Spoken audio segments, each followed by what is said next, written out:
Hello guys, I hope you all doing well. कैसे हो आप सब? आशा करता हूँ कि इस कोरोना के टाइम के अंदर आप अपना और अपनी फैमिली का बहुत अच्छी के तरीके से ध्यान रख रहे होंगे। मेरा फर्स्ट एपिसोड जो मैंने इस ट्यूसडे को लॉन्च किया था, उसको आपने बहुत ज़्यादा प्यार दिखाया है, उसके लिए मैं आपका तहे दिल से शुक्रिया अदा करता हूँ। लेकिन गाइज, एक चीज़ ऐसी है कि आप सब्सक्राइब नहीं करते हो। आप व्यूज़ मुझे दे रहे हो लेकिन सब्सक्राइब नहीं कर रहे हो आप वीडियो को।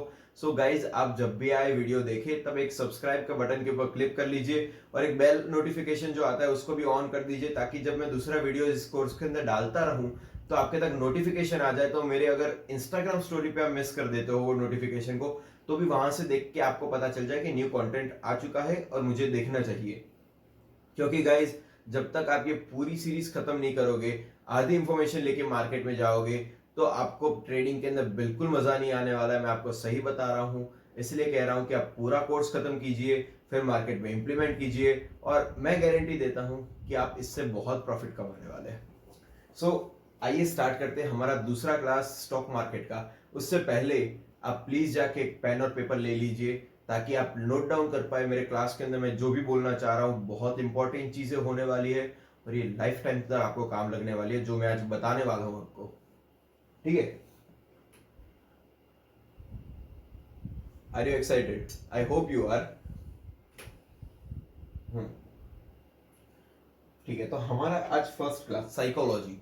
ठीक है, हम दो पार्ट में डिवाइड करने वाले हैं। फंडामेंटल एनालिसिस भी आपको सिखाएंगे आज के क्लास के अंदर, और एक साइकोलॉजी भी सिखा देंगे। पहले साइकोलॉजी समझना जरूरी है कि एक ह्यूमन बिहेवियर क्या कहता है। साइकोलॉजी मतलब क्या होता है कि एक पर्सन, एक ह्यूमन, वो सोचता कैसे है मार्केट के अंदर, वो समझ में आता है हमें साइकोलॉजी से। कि एक एग्जांपल ले लीजिए, आपके पास अगर 1,000 रुपए के शेयर है, ठीक है, रिलायंस के, अभी वो 700 पे भाव आ गया है, 1,000 से 700 पे आ गया भाव। तो आप क्या सोचोगे कि ठीक है, अभी 700 पे आ गया है, 1,000 का भाव था, ठीक है, 30% का हमें नीचे भाव में मिल रहा है शेयर, मैं और रिलायंस के शेयर खरीद लेता हूँ। और अब क्या हुआ कि तो इससे क्या हो गया कि एक आपका सप्लाई क्रिएट हो गया, ठीक है, कि आपकी डिमांड क्रिएट हो गई कि चलो मैं लेने जा रहा हूँ। वो एग्जाम्पल तो आपको याद होगा घर वाला, कि पॉश एरिया के अंदर सेम चीज है 700 रुपए के ऊपर। ठीक है, 700 रुपए मतलब वो पॉश एरिया वाला घर है हमारा, जहां पे लोग लेने के लिए बैठे हुए हैं। तो उससे क्या होगा कि जो भाव में आप कहोगे उस टाइम पे, वो भाव में लोग लेने के लिए तैयार हो जाएंगे। तो उससे क्या होगा कि भाव बढ़ने लगेगा। सेम चीज अगर क्या हो गई कि 1,000 का 1,400 चला गया, तो क्या हो गया कि 1,000 में जिसने लिया हुआ था, वो लोग सोच रहे कि चलो मुझे 400 रुपए का प्रॉफिट हो रहा है, मैं बेच देता हूँ इस शेयर को। ठीक है, तो ऐसे काफी लोग होंगे जो लोग बेचने के लिए बैठे होंगे। तो काफी लोग जब बेचना चालू करेंगे, ठीक है, तब ऊपर के भाव में कोई खरीदने वाला इतनी जल्दी मिलेगा नहीं उनको। तो क्या होगा कि भाव धीमे धीमे घटने लगेंगे। ठीक है, इसको कहते हैं ह्यूमन साइकोलॉजी। ठीक है, इस धंधे में हमेशा गाइस एक चीज याद रखना कि भाव भगवान है।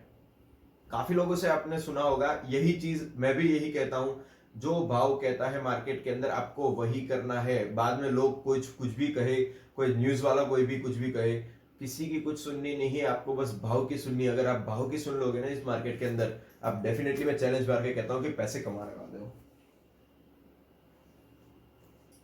Know your wise. आप ये धंधा क्यों करना चाहते हो, उससे आपको स्टार्ट करने से पहले आपको पता होना चाहिए कि आपको क्यों करना है ये।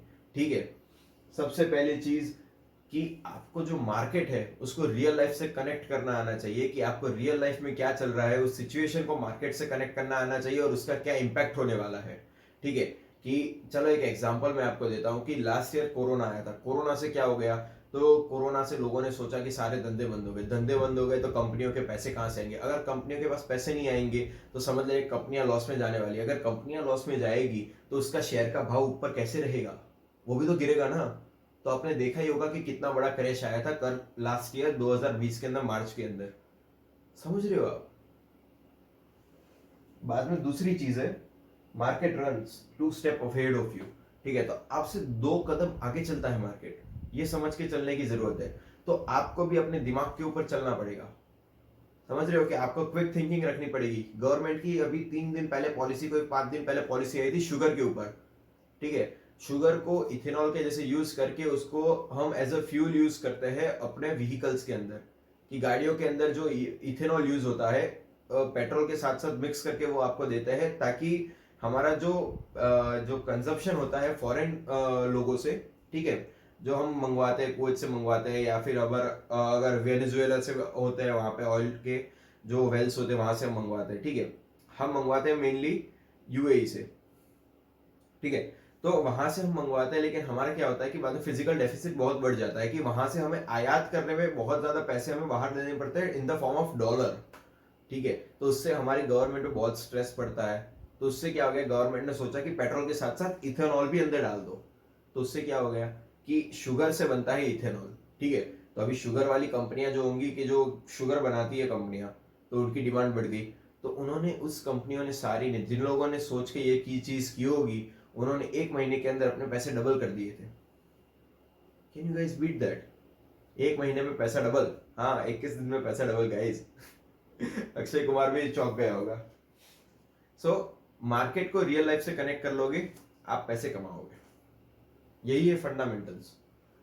और मैं बताता हूँ आपकी trading journey as a trader, कि कोई भी एक ट्रेडर जब नया नया स्टार्ट करता है, तो उसकी ये जर्नी के अंदर, इस सफर के अंदर क्या क्या फेज आते हैं, क्या क्या मुकाम आते हैं, वो मैं आपको बताना चाहता हूँ। सबसे पहले ये दिल खोल के मैं सही सच्चाई बता रहा हूँ। कोई भी ऐसा बंदा कहेगा कल जाके कि मैं तुमको सिखा रहा हूँ, परसों जाके आप ट्रेड करोगे और बाद में 2 महीने के बाद आप करोड़पति, बिल्कुल गलत बात है, ठीक है।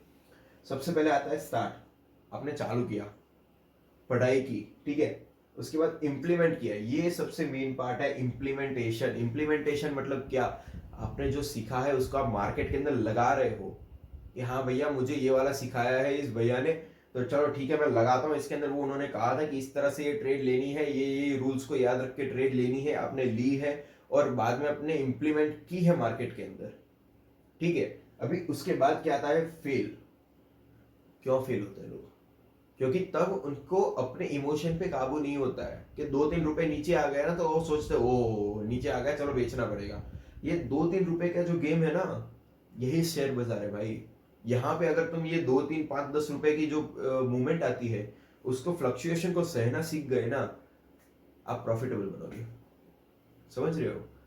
वो आपको मैं आगे बताता हूँ। फिर से आपने ट्राई किया, फेलियर के बाद फिर से आपने ट्राई किया, करते गए और सक्सेस आपको मिल गई, क्योंकि आपको तब पता चल गया कि आपके अंदर खामी क्या थी और आपने उसके ऊपर वर्क किया है। समझ रहे हो? अब चलते हैं फंडामेंटल एनालिसिस की तरफ। अभी फंडामेंटल एनालिसिस होता क्या है? तो फंडामेंटल एनालिसिस ये होता है कि आप कंपनी को ओवरऑल रिव्यू कर रहे हो। जो आपने मेरे चार्ट्स देखे होंगे कि लोग चार्ट पे काम करते हैं, वो चार्ट्स जो होते हैं वो होते हैं टेक्निकल एनालिसिस। वो आपको भाव दिखाता है कि भाव कैसे ऊपर गए, कितना नीचे आए, क्या हुआ है, वो सब मिलता है हमें टेक्निकल एनालिसिस के अंदर।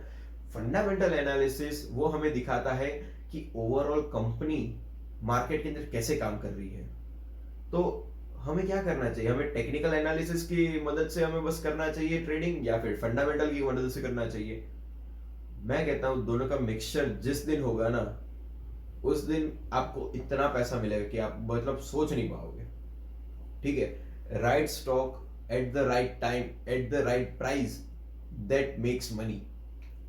सही स्टॉक, सही भाव पे और सही सिचुएशन पे, ठीक है। ये 3 चीजें जब साथ में होती है तब जाके आपके पैसे बनते हैं। मैं सही बता रहा हूं।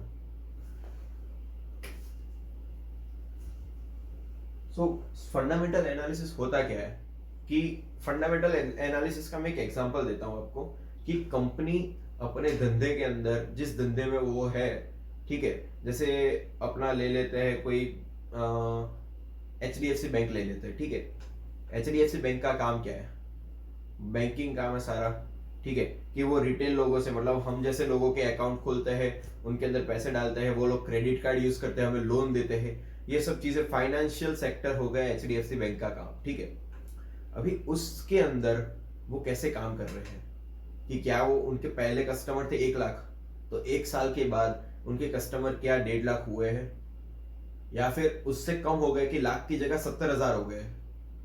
ये चीज दिखाई जाती है फंडामेंटल एनालिसिस के अंदर। अगर तुम्हारा धंधा ही ठीक से काम नहीं करेगा, तो तुम शेयर प्राइस कैसे ऊपर लेके जाओगे? समझ रहे हो? तुम्हारे शेयर को ऊपर जाने के लिए तुम्हारे धंधे को भी तो उस तरह से काम करना पड़ेगा, ठीक है। सो वो चीज हमें बताती है फंडामेंटल एनालिसिस। ये आपको रोज रोज करने की जरूरत नहीं है। फंडामेंटल एनालिसिस आपको हर 3 महीने के अंदर क्वार्टर के रिजल्ट आते हैं। कोई भी कंपनी हो इंडिया के अंदर लिस्टेड, वो साल के अंदर सालाना 4 बार रिजल्ट देती है, ठीक है।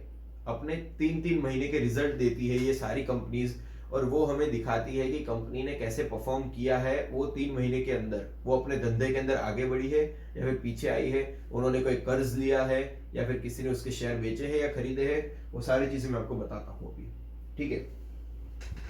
अभी क्यों हेल्पफुल है, वो रियल लाइफ से कंपेयर करती है वैल्यू को स्टॉक के प्राइस जो मार्केट के अंदर लिस्टेड होता है उससे। वही मैंने चीज बताई कि अभी 1,70,000 आपके अगर सब्सक्राइबर हो गए HDFC बैंक वाले के, तो समझ रहे हो कि उसका शेयर का प्राइस ऊपर नहीं जाना चाहिए। ये कॉमन सेंस है कि अगर तुम्हारा धंधा घट रहा है तो शेयर का प्राइस भी घटना चाहिए, अगर धंधा बढ़ रहा है तो शेयर का प्राइस बढ़ना चाहिए, ठीक है। तो ये चीज समझ जाती है हमें फंडामेंटल एनालिसिस से। इसके अंदर ये चीज बहुत गलत करते हैं लोग, पेनी स्टॉक्स। पेनी स्टॉक क्या होता है? 5 रुपए वाला, 10 रुपए वाला, 15 रुपए वाला स्टॉक, 20 रुपए वाला स्टॉक जो होते हैं, 1-2 रुपए वाले होते हैं, लोग ये लेके बैठ जाते हैं और सोचते हैं कि ये तो 1 का 2 हो जाएगा, 2 का 4 हो जाएगा, और ऐसे करते करते 100-200 रुपए तक चला गया, मेरे पैसे तो बहुत ज्यादा बढ़ जाएंगे कि 10-20 गुना हो जाएंगे। बहुत गलत बात है, मैं सही बता रहा हूँ आपको। उसका भाव कभी डिसाइड नहीं करता है कि वो स्टॉक कितना भागेगा। वो पेनी स्टॉक है तो उसका कोई कारण से वो 1-2 रुपए पे चल रहा है, अभी इतने सालों के बाद लिस्ट होने के बाद कंपनी अगर 1-2 रुपए के ऊपर पड़ी हुई है तो उसका आपको समझना चाहिए कि क्यों 1-2 रुपए पे पड़ी है वो। क्या उसका अगर धंधा अच्छा चल रहा होता तो आप ही बताइए कि 1-2 रुपए पे पड़ी होती, 5 रुपए पे पड़ी होती या 10 रुपए पे पड़ी होती? बिल्कुल भी नहीं। काफी हमारे से बहुत लोग पहले ही है ना तो खरीद के कब के बैठ गए होते हैं, कब के वो उसको 50 रुपए, 100 रुपए, 200 रुपए तक लेके चले गए होते। सो पेनी स्टॉक्स में कभी भी इन्वेस्ट नहीं करना है। और पेनी स्टॉक में अगर आप इन्वेस्ट करना भी चाहते हो ना, तो पान मसाला स्ट्रेटेजी यूज करना, जो मैं आपको बताने वाला हूँ, कि आप इतना ही उसके अंदर डालो जितना पान खा के थूक दो, कि वो समझ लो कि आपने पान खाया और थूक दिया वो पैसे को, वो पैसे है ही नहीं, ऐसा समझ के अगर आप डालोगे पेनी स्टॉक्स के अंदर, अगर नसीब लगा तो आपका हो जाएगा, नहीं तो 99% टाइम, 99% ऑफ द टाइम्स ये आपका गलत ही तुक्का पड़ने वाला है और आपके पैसे डूबने ही वाला है पेनी स्टॉक्स के अंदर 1-2 रुपए वाले में, ठीक है। और अगर तो भी आपको लगाना है कोई भी शेयर के अंदर पैसे, तो कैसे डिसाइड करेगी कंपनी अच्छी है या फिर कंपनी बुरी है या फिर कैसे काम कर रही है? तो उसके लिए हमें जो फैक्टर्स चाहिए ये रहे। सबसे पहले हमारा आता है इनकम स्टेटमेंट, जो हर 3 महीने को हमें कंपनी देती है, ठीक है। अभी ये हर 3 महीने जो हमारा इनकम स्टेटमेंट आता है कंपनी का, उसके अंदर हमें क्या क्या चीजें देखनी होती है। कोई भी NSE की वेबसाइट पे, BSE की वेबसाइट के ऊपर आपको इजीली अवेलेबल होती है ये इनकम स्टेटमेंट, ठीक है। तो वहां पे आप जाके देख सकते हो, नहीं तो मैं आपको इसके बाद एक वेबसाइट दूंगा, वहां पे बहुत इजीली आपको पता चल जाएगा। सबसे पहले देखा जाता है रेवेन्यू। रेवेन्यू मतलब क्या, कि कंपनी के पास उनके बैंक के अकाउंट के अंदर कितने रुपए अभी कैश में पड़े हुए हैं।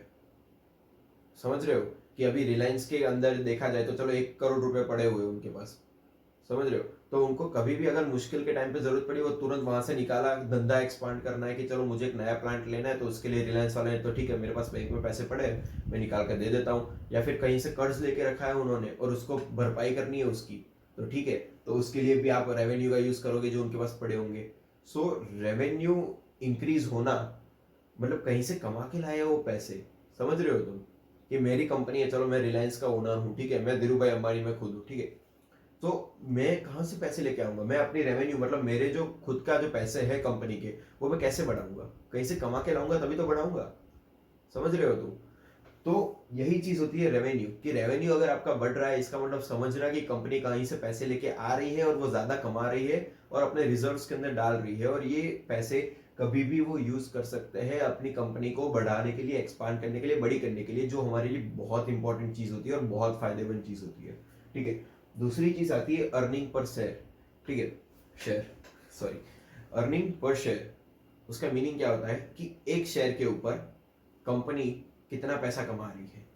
तो मैं एक एग्जांपल देता हूँ, XYZ कंपनी है, उसके 10 शेयर है, ठीक है, टोटल पूरी मार्केट के अंदर सबको मिला के 10 शेयर है, ठीक है। अभी कंपनी ने 1,000 रुपए कमाए, तो उसका एक शेयर के ऊपर कितना पैसा कमाया उसने, ठीक है, कि 10 लोगों के पास एक शेयर है टोटल, तो 10 शेयर हो गए, तो पर पर्सन मतलब एक शेयर वाले बंदे को कितने रुपए मिलेंगे? तो समझ लो 1000 डिवाइडेड बाय 10 कर दो, 100 रुपए मिलेंगे एक पर्सन को। एग्जाम्पल दे रहा हूं एक। तो यही होता है अर्निंग पर शेयर, कि एक शेयर होल्डर को, एक शेयर जिसके पास है उसको कितने पैसे मिलेंगे। कि अगर कंपनी ने कमा लिया 1000 रुपए, तो पर शेयर होल्डर को 100 रुपए मिल गए। That is known as earning per share. ठीक है। अभी आती है प्रमोटर होल्डिंग। प्रमोटर मतलब कौन? ये रिलायंस का प्रमोटर धीरू भाई अंबानी या फिर मुकेश अंबानी अभी। ठीक है। प्रमोटर होते हैं कंपनी के चलाने वाले लोग, कि जो कंपनी को चला रहे हैं। वो शेयर लेके बैठ नहीं गए घर पे, वो एक्टिवली कंपनी को चला रहे हैं। वो उसके बोर्ड में बैठते हैं, वो डिसीजन लेते हैं इस कंपनी के लिए कि हाँ भैया मुझे ये चीज खरीदनी है, ये चीज बेचनी है, ये एक्सपांड करना है प्लांट, ये वाली जगह पे मुझे इन्वेस्ट करने पैसे की, सारी चीजें जो करती है वो प्रमोटर करते हैं। तो अभी उनकी होल्डिंग कितनी है वो हमें देखना जरूरी है। क्वार्टर ऑन क्वार्टर आपको होल्डिंग दिखाई जाती है कि प्रमोटर ने अपनी होल्डिंग बढ़ाई है कंपनी के अंदर या फिर होल्डिंग घटाई है। मैं कहता हूं कोई भी प्रमोटर होता है उसके पास मैक्सिमम जो लिमिट होती है हमारे इंडियन मार्केट के अंदर 75% की लिमिट होती है। उससे ज्यादा वो अपने कंपनी के शेयर खुद के पास नहीं रख सकता है। 75% जो होता है वो मैक्सिमम होता है। बाकी के 25% मार्केट के अंदर होने चाहिए उनके शेयर। ठीक है। सो अगर 100 शेयर है, उसके अंदर से 25 शेयर मार्केट में रहेंगे और मैक्स टू मैक्स उससे 75 से ज्यादा वो 76 शेयर अपने पास नहीं रख सकते। लेकिन जितनी ज्यादा हाई उन प्रमोटर की होल्डिंग होगी, उतना ही ज्यादा वो क्या चीज दिखाती है कि प्रमोटर को, मतलब जो ओनर है उसको अपनी कंपनी में विश्वास है कि वो अपने शेयर को खुद को लेके बैठा है। ठीक है। कि अभी 75 शेयर, 100 के अंदर से 75 शेयर वो अपने पास लेके बैठा है, या फिर 70 शेयर लेके बैठा है, 60 शेयर लेके बैठा है मैं तो कहता हूँ। ठीक है। या फिर 50 भी लेके बैठा है। उसको कितना कॉन्फिडेंस होगा कि हाँ भाई मैं 50 शेयर अपने पास लेके बैठा हूँ, तो अगर कंपनी का लॉस हुआ तो मेरा खुद का भी लॉस होने वाला है। समझ रहे हो तुम? तो वो एक्टिवली काम करेगा अपनी कंपनी को एक्सपांड करने के लिए। लेकिन अगर प्रमोटर ही माल बेच के निकल रहे हैं, तो वो एक अलर्ट साइन हो जाती है कि प्रमोटर मतलब जो ओनर को ही विश्वास नहीं है अपनी कंपनी के अंदर। अगर ओनर को विश्वास नहीं है तो हम क्यों करें? समझ रहे हो? काफी ऐसी अच्छी कंपनीज है दूसरी, उसके अंदर ध्यान दो।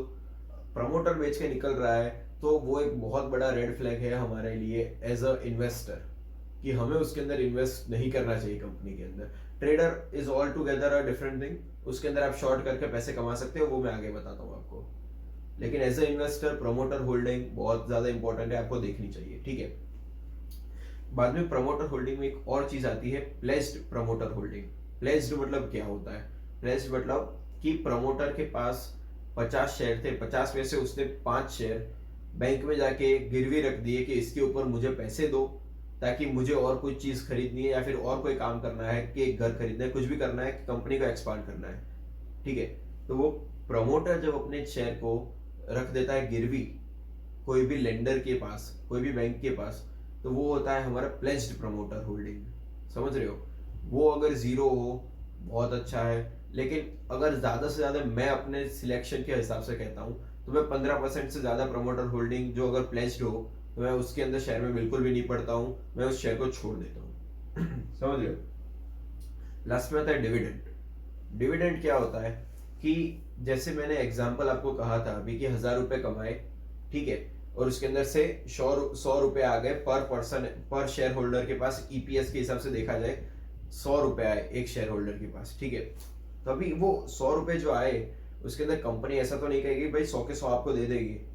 100 के 100 दे देंगे तो वो धंधा कैसे करेंगे, वो कमाएंगे कैसे उससे? ठीक है। तो कुछ कंपनियां ऐसी होती है कि जो जितने भी कमाए हुए पैसे होते हैं, तो उसको क्या करती है कि वो अपने ग्रोथ के अंदर डाल देती है। जैसे रिलायंस हो गई, तो वो क्या करती है कि वो लोगों को, हमें पैसे ऐसे as a form of dividend नहीं देती है, वो अपना धंधा बढ़ाती है। लेकिन कुछ कंपनी होती है, जैसे देखा जाए तो HUL है, हिंदुस्तान यूनिलीवर, जिनके हम प्रोडक्ट्स यूज करते हैं मार्केट के अंदर। रोजाना आप देख लीजिए, शैम्पू से लेके अपने बिस्किट से लेके हेयर ऑयल से लेके सारी चीजें जो हम यूज करते हैं, उसके अंदर से 80% मार्केट शेयर वाली कंपनी है हमारी HUL। 60% सॉरी। समझ रहे हो? अभी उनको पैसे की इतनी जरूरत नहीं है, क्योंकि वो ऑलरेडी काफी एक्सपांड हो चुकी है वो कंपनियां। तो वो क्या करती है कि अपने अर्निंग में से थोड़ा सा टुकड़ा निकाल के हम शेयर होल्डर को, जो शेयर उनके खरीद के बैठे हुए हैं, उनको एज अ गिफ्ट देती है। समझ रहे हो तुम? तो पर शेयर वो 15 रुपए दे देंगे, 20 रुपए दे देंगे, 25 रुपए दे देंगे, एज पर देयर इनकम जो उन्होंने कमाई है, और उसके वो बोर्ड ऑफ डायरेक्टर्स जो डिसाइड करते हैं उस हिसाब से हमें पैसे दे देंगे। That is known as dividend, कि जो हमें पर शेयर ये क्वार्टरली रिजल्ट के बाद जो हमें पैसे देते हैं वो लोग एज अ गिफ्ट कह सकते हैं हमें। ऐसे तो गिफ्ट तो नहीं होती, लेकिन एज अ गिफ्ट ऐसे समझ लो, समझने के लिए बहुत इंपॉर्टेंट होता है। तो उसको कहते हैं हम डिविडेंड। हर एक कंपनी डिविडेंड देती है? बिल्कुल भी नहीं। लेकिन हाई डिविडेंड पेइंग कंपनियां किसके काम की है मैं वो बताता हूँ।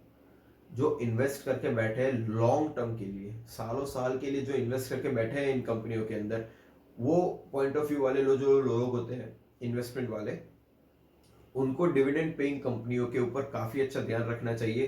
क्योंकि क्या होता है कि उनको उसके अंदर ब्याज भी मिलता रहता है, और उनके जो कैपिटल होती है वो भी बढ़ती रहती है धीमे धीमे, जो जैसे शेयर प्राइस बढ़ते हैं उस तरह से। समझ रहे हो तुम? बाद में आता है बिजनेस मॉडल। कंपनी का बिजनेस क्या है वो समझना बहुत जरूरी है। एक चीज याद रखना इसके अंदर, स्टॉक मार्केट के अंदर जो धंधा आपको पता नहीं चलता उसके अंदर आपको पढ़ना नहीं चाहिए। जिस धंधे के आपको नॉलेज नहीं होगी उसके अंदर आप पढ़ोगे तो समझ लेना कि आप एक फेलियर की तरफ जा रहे हो, क्योंकि आपको नॉलेज ही नहीं है वो धंधा क्या है। अभी मैं एक चीज कहता हूँ कि मैं एक कंप्यूटर इंजीनियर हूँ, ठीक है, तो मैं इंजीनियर हूँ तो मुझे पता होगा कि टेक फील्ड्स में क्या चलता है, तो मैं इन्फोसिस टीसीएस खरीदूंगा तो मुझे प्रॉब्लम नहीं होगी। अभी कोई गांव का किसान बैठा हुआ है, वो बस नॉर्मल इन्वेस्टमेंट करना चाहता है वो अपने बेटे के कहने के ऊपर, ठीक है, और वो अभी टीसीएस इन्फोसिस खरीद के बैठा है, जिनको कंप्यूटर का सी नहीं आता है, तो वो काम ही नहीं करेगा, क्योंकि उनको पता ही नहीं है कि वो कंपनी करना क्या चाहती है, उनके फ्यूचर मॉडल कैसे है, वो किस चीज के साथ क्या टाई अप कर रही है, क्या कर रही है, क्या डेवलप कर रही है, कुछ भी पता नहीं होगा तो फिर काम का क्या है। आपको पता ही नहीं चलेगा कि कंपनी ठीक काम कर रही है कि नहीं कर रही है। उससे अच्छा आप अगर नॉर्मल हो, आप किसान हो जैसे, अब यूपीएल के अंदर डाल दो, ठीक है, फर्टिलाइजर की कंपनी है, आपको एटलीस्ट इतना तो पता तो चलेगा कि वो कंपनी करना क्या चाहती है, बिजनेस मॉडल आपको पता चला। अभी मैं एज ए इंजीनियर मैं यूपीएल के अंदर डालने गया पैसे, कि भाई मुझे क्या पता खेत के अंदर क्या डलता है, कैसे फर्टिलाइजर चलता है, क्या सीजन पे क्या ज्यादा बिकवारी होती है क्या नहीं होती है, कुछ पता ही नहीं होगा, मैं धंधा कैसे करूंगा उसके अंदर मैं। समझ रहे हो? कुछ सीजन ऐसी होती है जिसके अंदर बहुत ज्यादा फर्टिलाइजर की डिमांड होगी, ठीक है, कुछ सीजन होगी जब नहीं होगी, तो रिजल्ट आएंगे तब कभी तो बहुत ज्यादा आएंगे कोई सीजन के अंदर, और कोई सीजन के अंदर ऐसा कोई रिजल्ट एकदम लो आ जाएंगे। तो मैं कैसे करूंगा, कैसे खरीदूंगा, कब बेचूंगा, कैसे पता चलेगा, क्योंकि मुझे बिजनेस ही नहीं पता है, तो वो कैसे मैं करूंगा काम उसके अंदर। सो कोई भी कंपनी जो आपको पता चल रहा हो उसका business model, that is very important, उसके बाद ही आपको करना चाहिए उसके अंदर काम, उससे पहले आपको काम नहीं करना चाहिए। अगर आपको बिजनेस मॉडल ना पता हो, वेबसाइट पे जाओ, 5 मिनट लगते हैं उस कंपनी की वेबसाइट में जाकर पूरा चेक करने में कि वो क्या क्या चीजें करती है, क्या क्या चीजें बनाती है, ठीक है। अगर उतना काम आप कर लोगे ना तो आप काफी सेफ हो जाओगे अपनी बैटिंग के ऊपर। और लास्ट में आता है कि कंपटीशन वाली कंपनियां क्या कर रही है उसके अंदर, उस सेगमेंट के अंदर, कि जैसे एचडीएफसी बैंक का हमने एग्जांपल लिया था, तो एचडीएफसी बैंक के सब्सक्राइबर बढ़ रहे हैं तो उसके बढ़ रहे लाख से 1,10,000 हो गए, और अगर कोटक बैंक के जो थे वो देखा जाए तो 1,00,000 से 1,30,000 हो गए। तो ज्यादा कौन अच्छा परफॉर्म कर रहा है? एचडीएफसी बैंक कर रही है, कोटक बैंक कर रही है? ऑब्वियसली कोटक बैंक कर रही है। तो आपको खरीदना कौन सा चाहिए? कोटक बैंक खरीदना चाहिए। क्यों? क्योंकि उसकी परफॉर्मेंस काफी अच्छी है as compared to the market leader that is HDFC bank.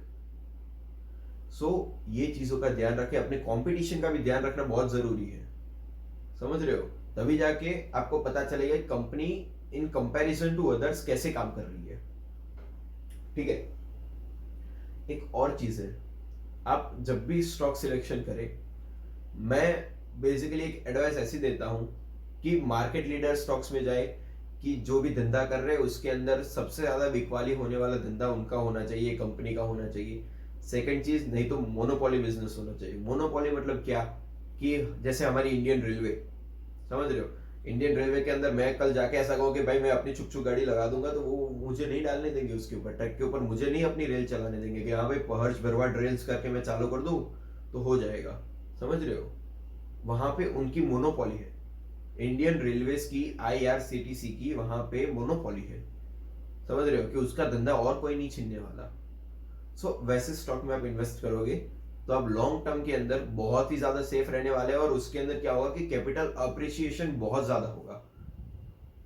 सो आशा करता हूं कि आप ये चीज मेरी समझ गए होंगे और आपने नोट डाउन किया होगा जो जो चीजें मैंने कही थी। अभी मैं आपको वेबसाइट पे लेके जाता हूँ और वहां पे आपको दिखाता हूँ कि कैसे आपको ये सब चीजें फंडामेंटल एनालिसिस रियल लाइफ में सर्च करनी है। बोलने को तो मैं बोल दूंगा, आपको पता ही नहीं होगा कहाँ पे जाके सर्च करना है, तो आप क्या करोगे? आजू बाजू में ढूंढोगे क्या? ये कंपनी वाले फोन करके पूछोगे भाई साहब आपका क्या रेवेन्यू है इस साल? ठीक है, उसके लिए मैं आपको वेबसाइट दिखाता हूँ। वेबसाइट का नाम है tickertape.com। ये आपको स्क्रीनशॉट लेना वो ले लो। इसकी एप्लीकेशन भी है, अपने एंड्रॉइड के अंदर है, iOS के अंदर है, सबके अंदर है। और वेबसाइट पे आपको दिखा देता हूँ, चलिए। सो ये रही हमारा tickertape.com की हमारी वेबसाइट है। इसके ऊपर मैंने खोल के रखा है रिलायंस का। आपको जब भी जाए टिकरटेप के ऊपर यहाँ पे जाना है, आपको डाल देना है कोई भी नाम, जैसे ये रिलायंस सर्च किया हुआ ही है, ये रहा, एंटर मार दिया, ये आ गया हमारा रिलायंस। ठीक है, अभी इसके अंदर क्या क्या चीजें देखनी है। फर्स्ट ऑफ ऑल यहाँ पे एक आपको ये कॉलम दिखेगा, इंट्रेंसिक वैल्यू। इंट्रेंसिक वैल्यू मतलब क्या होता है कि जो मैंने आपको बताया स्टार्टिंग के अंदर ही, कि कंपनी का जो ओरिजिनल मार्केट का जो चल रहा है उसका भाव, उसके हिसाब से हमारे शेयर मार्केट का जो भाव चल रहा है वो ज्यादा है या कम है। इसके अंदर दिखा रहा है कि रिलायंस का शेयर का भाव ज्यादा है। अभी कोई भी अच्छी कंपनी होगी जो मार्केट लीडर होगी, उसका शेयर का भाव अपने मार्केट के भाव से ज्यादा ही होगा। Most of the time, 90% of the time intrinsic value ज्यादा होगी, तो इसके ऊपर इतना ध्यान नहीं दोगे तो चलेगा। एफडी रेट से ज्यादा रिटर्न देता है। एफडी देती है हमें सालाना 6% 7%। क्या इससे ज्यादा हमें रिलायंस कमा के देता है at the end of the year? तो जी हाँ, कमा के दे रहा है। डिविडेंड, डिविडेंड मतलब हमें क्या वो पर शेयर कोई पैसे दे रहा है? नहीं दे रहा है, ठीक है, तो कम है।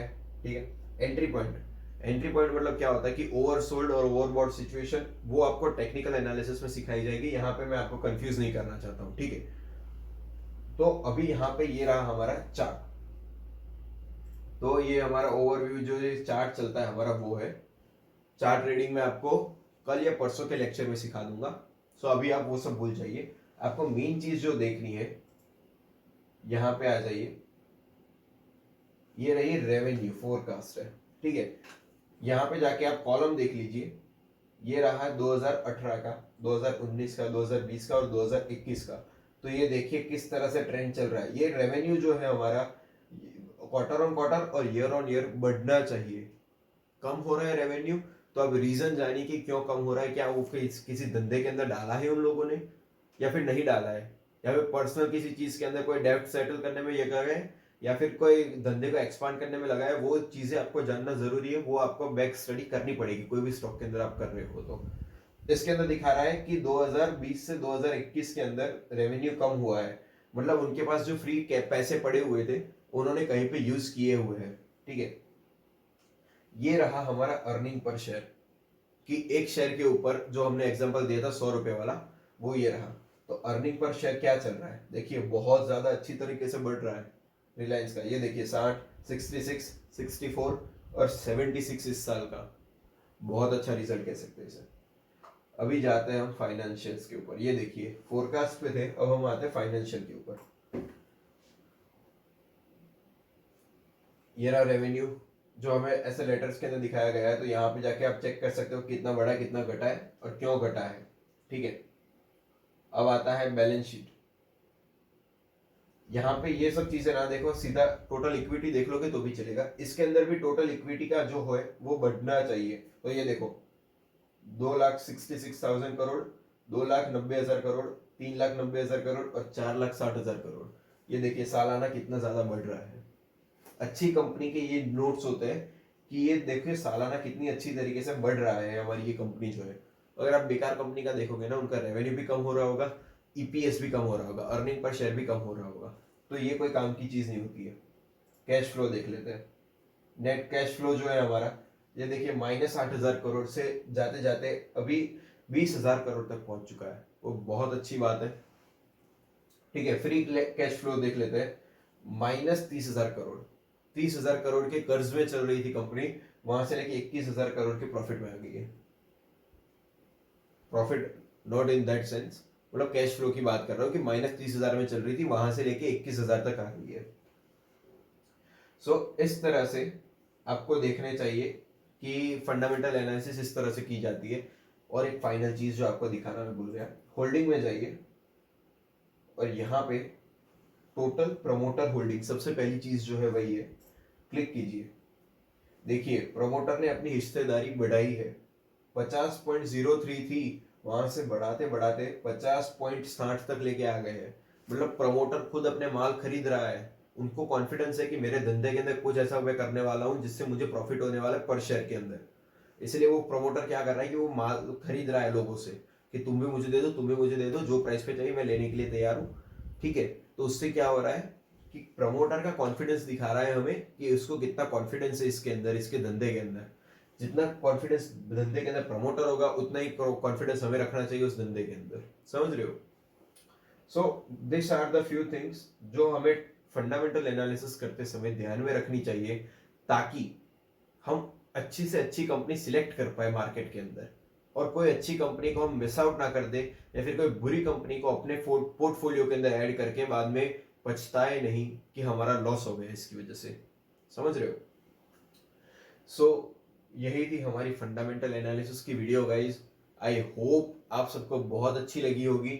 ये वेबसाइट का अगर लिंक होगा तो मैं नीचे डाल दूंगा डिस्क्रिप्शन के अंदर, आप वहां पे जाके इस वेबसाइट को एक बार चेक करिए। जो भी आपके अच्छे शेयर्स लगते हैं आपको, उसकी जाके आप फंडामेंटल एनालिसिस कीजिए। 10-15 शेयर की तो मैं कहता हूँ इजीली आप एक बार कर ही लेना आज ही वीडियो के अंदर, ताकि आपको एक पता चल जाए कि हाँ अभी मैंने सीखा है, मैंने इंप्लीमेंट कर लिया।